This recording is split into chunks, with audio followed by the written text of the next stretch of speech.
É interessante sempre lembrar, acho que quando a gente fala, né, herpes zoster, as pessoas normalmente associam a herpes comum, que é o outro tipo de vírus, né?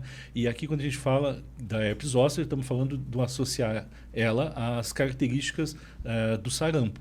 Né? Existe uma diferença entre esses dois tipos de herpes, né?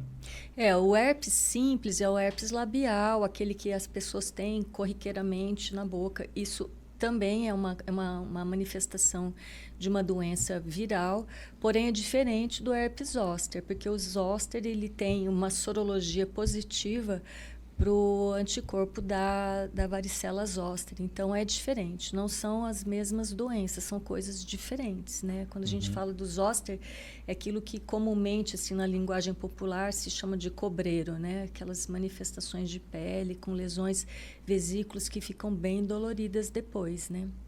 A gente percebe também que isso no período de pandemia e pós-pandêmico, alguns, por motivos biopsicossociais ou alguma coisa, as pessoas, a casuística aumentou muito, né? Porque a gente percebe que houve assim uma brecha para esse vírus que estava quietinho aparecer. Então, pode ser ligado aí com a baixa imunidade, né, desses indivíduos, às vezes até a própria doença da Covid. Eu já vi alguns estudos falando sobre isso, que a pessoa que uma vez contaminada com o Covid, a baixa imunidade vai dar um espaço para o herpes zoster reaparecer, né, ativar.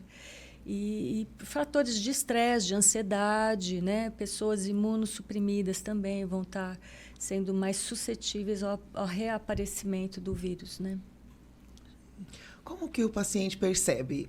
Primeiro aparece alguma erupção, ou primeiro aparece dor, ou é coceira? O que acontece? Aparecem em vesículas normalmente, né? São aquelas bolinhas. Se for na região de cabeça e pescoço, normalmente é na região de testa, nos olhos. Às vezes tem o herpes ocular, que ele pega o globo ocular mesmo no nariz, ou na mandíbula, ou em outras regiões do corpo, né?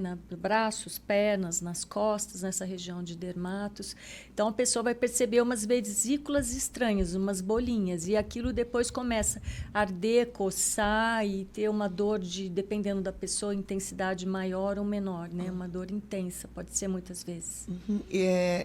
Espalha-se pelo corpo? Se eu coçar em um lugar e tocar em outro Não, lugar, normalmente transfere? ela é localizada e geralmente é unilateral. O zoster ele é de um lado só, então normalmente é só do lado esquerdo ou do lado direito, né? Não espalha, a gente não vê que espalha, ficam lesões, sim, uma região cheia de vesículas, né? Pode ser uma região extensa, inclusive, né?